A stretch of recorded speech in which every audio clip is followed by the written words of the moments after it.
Hey guys, it's Penelope in London. Happy Christmas to everybody. I'm going to show you the chart of today, and then I'm going to switch charts in a little while and show you solar fire, show you how the planets move.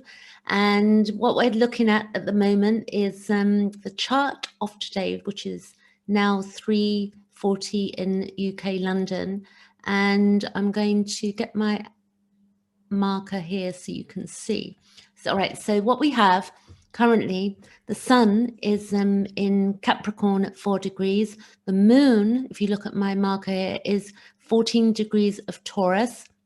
We've got Mercury also in Capricorn. Venus is in Sagittarius. So Venus is, you can see here, in Sagittarius. And also we have Jupiter in Aquarius, because we had the big conjunction the other day, and Jupiter is 1 degree of Aquarius. Jupiter takes 12 years to move around the chart, and Saturn is slower. Saturn takes about 29 years, and it's still at 0 degrees. So Jupiter will spend about a year in the sign of Aquarius, and Saturn will take about 2.5 years through. And what we also have is we've got Mars is in Aries at the moment. I missed out Mars there. We've got Jupiter, Saturn I've done. Uranus is at 6 degrees of Taurus. That's 84 years around the chart, so that's slow mover. And then we got Neptune about 180 odd years, which is in Neptune. It's in Pisces. And then we have Pluto, which is 23 degrees of Capricorn. So you can see here, this is transposed onto this. Then let's look at this. We've got the big thing that's going on really is we've got some nice trines going on. That's the thing I noticed about this chart, which was really helpful to us. So the sun is trining the moon right now. You can see the blue line, that's 120 degrees roughly, and it's either separating or applying, but in this case it's separating. It's 9 degrees off. So the sun is trining the moon. The sun is also conjunct to Mercury.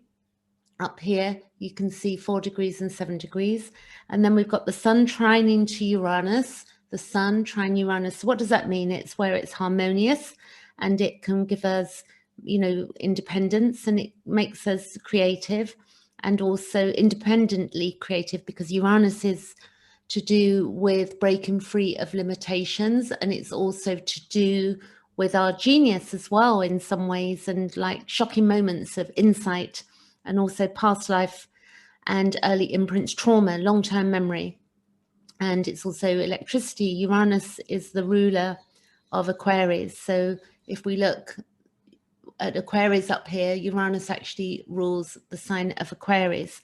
And Aquarius is about groups of people, and it's about humanity, and it's about our hopes and dreams. So it's very beautiful that we have these planets, and Pluto in 2023 will go into Aquarius, and then it will retrograde and go back slightly into Capricorn, and then in 2024 it's going to be in Aquarius until 2044. So we've got some big changes coming up. The other thing we can look at here is that the moon is trying to Mercury, and we've also got the moon conjunct Uranus. You can see here the moon, Uranus, it's moving off, and moon sextile to Neptune. I'm not going to run through every single one of them, but Mercury is trining Uranus. Let's have a look at that. So Mercury is trine to Uranus, and that's also harmonious for us, and it's inspirational. And it's where we can invent new things. So, whatever is going on outside of us, with new technologies and such like. And also we exchanging our ideas and opinions with others. There's lots going on in the world, hey, with different things because of COVID and new inventions and ideas. And it's where we can be intelligent and creative. And also we may want to argue a little bit about our opinions, because we want to all break free of limitations, but it's better to be calm, particularly on Christmas Day, I'd say, if we can keep our cool. And for some people, that's very hard, because in Dover, in the UK, we have, these lorries that are just stranded, that were not able to get over to France. And we in London or in the UK rely on fruits and vegetables coming from from Europe. Because Europe is huge, and it's the UK is separate. You know, it takes it's either a train or to France or a boat or a plane. So there you go. So that's being resolved hopefully for people. And also we got Venus square to Neptune. So this is applying. So Venus up here is square to Neptune. It's moving on in. And this aspect can, you know, it's where it's to do with our romantic feelings maybe being complicated. So, and to do with intricate details.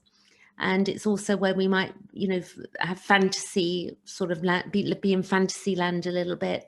But it's also looking at what's important to us and looking at the reality that some relationships, you know, with the fantasy of it can take away a lot of our energy. So it's being a bit realistic, I think, and not being too lost in space on that with this time. Then the other thing I would say is that Mars is square to Pluto. So we look at our trines, but then we've got Lilith as well, which is our shadow, the collective shadow. But it's also the gift, because when we actually see our shadow, and the shadow's not all bad, actually. The shadow can be gifts, like there can be a shadow that we think we're not good enough, as an example, or that we don't think we're capable. There could be a shadow that's been was integrated very early on through maybe childhood trauma. So we can look at astrology in many different ways, and it's very helpful to us because this is, you know, at our time of birth, it's like a snapshot of the heavens, exactly where the planets were. And it's going to be different for everybody because of the ecliptic, and depending where you live, you could be born on the same day at the same time, but the ecliptic changes, and we have the rising sign change every 2 hours. So, you know, it's where people are born, you know, at the same time, but doesn't necessarily mean they're going to have the same chart unless they're born in exactly the same place at the same time, next door to each other, maybe. And we have Mars. Mars is our libido, and Mars is where we want to make things happen, and we can be impulsive. So it's part conscious and part unconscious, like our, you know, where we can be a bit irrational sometimes, but it's also can be very powerful, that it gives us the strength and the will that we need to also create things. So these planets are not doing anything to us. What happens is we have feelings, and we'll either go one way or the other, you know, or we can change the way we feel as well. You know, maybe not so easy, but when we work on our psyche and the mind and we educate ourselves, we can begin to see things in a different light. So Mars square Saturn at the moment, which is going to be, you can see here, Mars square Saturn up here, we've got, which is going to be applying. So this aspect is, you know, a trait that is not very constructive to us because there's restriction, and, you know, we might want to start things and feel like we can't finish them. So that's something that might bother us a bit. And then Mars square Pluto is where a challenge for us, because this is where we can hurt each other and be sharp with each other. So we have to, again, watch out. And the more actually we look at, as Carl Gustav Jung said, we look at the anima and the animus. And the anima is the male response, is in the male feminine response, and the how we respond to people in life, and then to ourselves as well. And the animus is the masculine and the feminine. So we all have this, and it's unconscious in us, but the more we understand how we do things, why we do things, you know, we change our behavior, and that has a knock-on effect on our own lives and on the lives of people that we know. So this is going on for quite some time. We can also see that, you can't see on this chart, but there's Eris, E-R-I-S, which is the goddess of discord, so to speak, which is 23 degrees of Aries at the moment, and it's square to Pluto. So that's been going on for a few years also. So we've got Jupiter square Uranus, which is to do with our belief systems. So this can be where we're learning, and we have a desire for independence because we want to break free as well, but we want to make sure we're not too dogmatic and use power in the wrong way. And then I'm going to go to Neptune and the nodes, because I want to explain the nodes to you to see that you understand. So one of the big things that is going on here is that you see the node here. This is the North Node. This is our path currently at the moment. The nodes move around the chart this way and the planets move around the chart that way. So this node is in Gemini and it's going to be there for another good year, and it's at 19 degrees. So it'll go 18, 17, 16, all the way back to 0 before it hits Taurus. And what we have is that the South Node is past life, like, and can be our gifts, but it's also where we can get stuck, and that's in Sagittarius. So this node is square to Neptune. So you see 18 degrees and 19, this, and it's moving on in.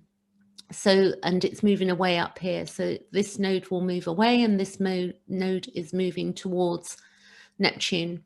And with this, there's a positive side of this, that, you know, we can basically overcome challenges as this is taking place. But the other thing that goes on with this as well is that because we can feel lost and a bit spaced out, we can feel lost in direction. So you can see both of this going on in society at the moment, that you can see, you know, that we might lose focus and our goals fall apart, but in a way we're also being given the opportunity to know. So we need to look at ourselves in that way too. The other thing that we have got going on, I'm going to change this chart now, and I'm going to go to my solar fire that I love, and it's emanated. So you see here, I'm going to go, this is days, so I'm going to go by hours. So I want you to see the moon move, because this is quite lovely to understand how astrology works. The moon takes 2.5 days to move through a sign.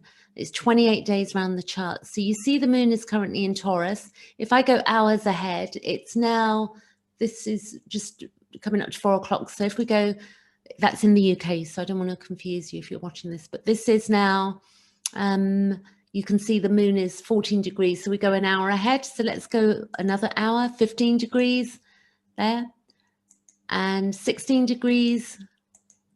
And it's going to go 17, 18, 19, 20. And you can see that's the 26th of December, actually, that happens. So hang on a minute. Let's go back by 24 hours. I think I changed it by day. So let's go back. Here you go. It's in Taurus, and it's going to go by hour.